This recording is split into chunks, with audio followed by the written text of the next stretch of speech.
एक बार की बात है। खुशहालपुर नामक गांव में दो दोस्त करण और अर्जुन रहते थे। करण एक गरीब लकड़हारा था, जबकि अर्जुन जागीरदार के यहाँ मुनीम का कार्य करता था। तुम्हें किसी भी चीज़ की ज़रूरत हो तो मुझे कहना दोस्त। मैं गरीब ज़रूर हूँ पर तुम्हारे लिए जान भी हाजिर है। अर्जुन भी करण को दिल से अपना मानता था, परंतु अर्जुन की पत्नी माया करण को पसंद नहीं करती थी। मुझे सेठ जी के काम से शहर जाना पड़ेगा। तुम्हें कोई काम हो तो तुम कर्ण भैया को बताना। वो तो खुद गरीब फकीर चंद है। वैसे भी मुझे कुछ काम नहीं पड़ने वाला। आप मेरी चिंता छोड़ो, मैं अपना ख्याल रख सकती हूँ। ठीक है, जैसी तुम्हारी मर्जी। नाराज क्यों होती हो तुम? घर का ध्यान रखना, मैं जाता हूँ।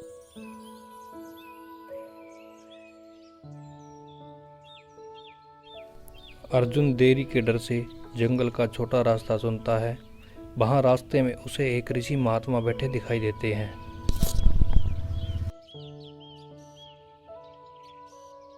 ठहरो बेटा, मैं ऋषि रामनाथ हूँ। जंगल के इस रास्ते पर सालों से कोई नहीं आया है।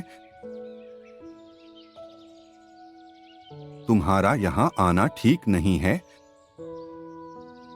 तुम यहाँ के नहीं लगते हो। तुम कौन हो और यहाँ क्यों आए हो? अपना परिचय दो बेटा। बताओ, तुम्हारा यहाँ आने का क्या कारण है?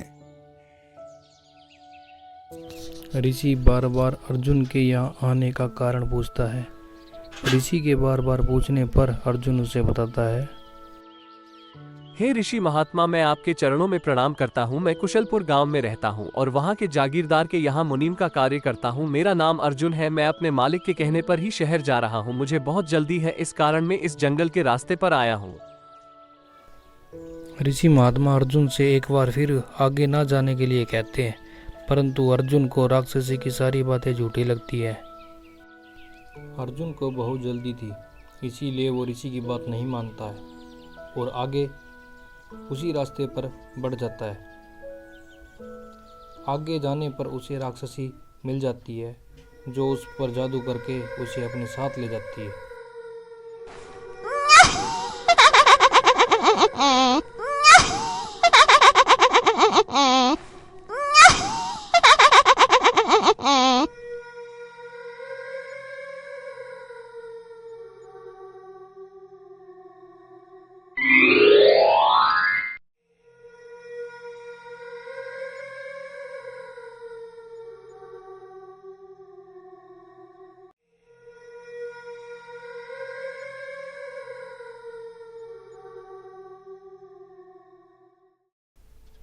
ऋषि को भी इन बातों का पहले से आभास था। ऋषि कौशलपुर माया के पास पहुंच जाता है। वो माया को सारी बातें बताता है।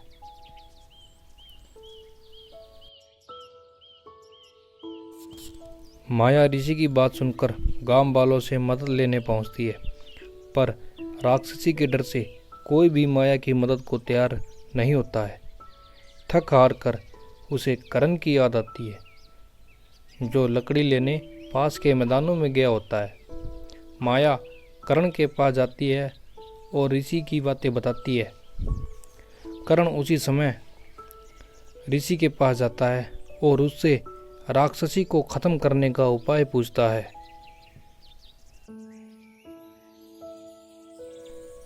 ऋषि करण को पहला वार करने को कहता है। वह बताता है कि उस राक्षसी पर पहला हमला करना होगा, तभी वह मर सकती है। करण अपनी कुल्हाड़ी लेकर राक्षसी की गुफा के अंदर जाने लगता है।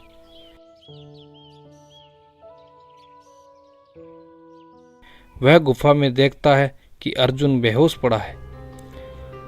करण बिना समय गवाए राक्षसी पर अपनी कुल्हाड़ी से हमला कर देता है, जिससे राक्षसी तुरंत ही मारी जाती है।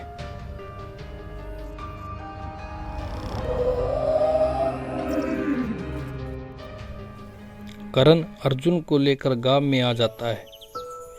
माया फिर कभी भी उनकी दोस्ती पर शक नहीं करती।